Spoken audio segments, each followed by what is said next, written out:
চারপাশে প্রচুর মানুষের সাথে দেখা হবে, অনেক ভিড় ঠেলে এগোতে হবে, অনেক রকম কথা কানে আসবে। শুধু আপনাকে যেটা করতে হবে সেটা হলো ইগনোর। জীবনে কিছু মানুষ আবর্জনা ছড়াতে আসবে, তাদেরকে আগাছার মতো উপড়ে ফেলে দিতে হবে। লাইফ আপনার, বাউন্ডারিও আপনাকেই সেট করতে হবে। নেগেটিভিটি যেখানে দেখবেন সাথে সাথে সেখান থেকে দূরে সরিয়ে নেবেন নিজেকে।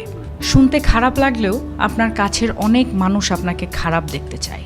তারা চায় সহানুভূতি নামক মলমের তলে একটু কাটা ঘায়ে নুন ছেটাতে। আপনি সিম্পলি সেই সুযোগটাই দেবেন না। অযথা তর্কে যাবেন না, বোঝাতে যাবার কোনো প্রয়োজন নেই।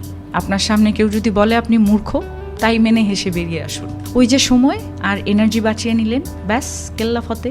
যে যা বলছে শুনে নিন, আর মুচকি হেসে শির দ্বারা সোজা করে নিজের সিদ্ধান্তটা নিজেই নিন। যারা নিজের সিদ্ধান্ত নিজে নিতে পারে তারা আসলে জীবন চেনে, বোঝে।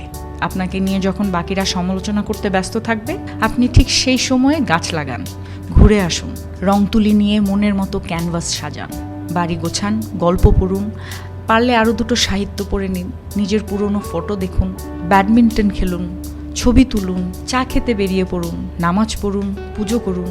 মোট কথা, তাদের কথায় রিয়্যাক্ট করবেন না একদমই। যা বলছে বলুক, আপনার কানে এলেও ফেলে দিন। দিন শেষে আপনি জানেন আপনি কি, কেমন, আর এটাও জানেন যারা বলছে তারা আপনার কাছে জাস্ট ম্যাটার করে না। ঠিক এটাই।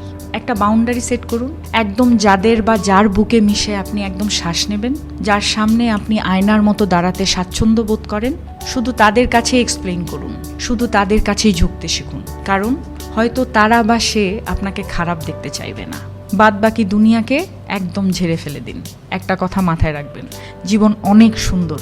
আপনি যে জীবনটা বাঁচতে পারছেন সেটা অনেক সুন্দর। আপনাকে শুধু মাঝে মাঝে বেড়ে ওঠা আগাছাগুলোকে মিটিয়ে ফেলতে হবে, অথবা কোণে একটা কাটাঝড় দেখতে পেলে সাইড কাটিয়ে চলে আসতে হবে। সব কিছুর উত্তর দিতে নেই, সব কিছুতে রিয়্যাক্ট করতে নেই, সবাইকে বোঝানোরও কোনো প্রয়োজন নেই। এগুলো বাদ না দিতে পারলে লসটা আপনারই।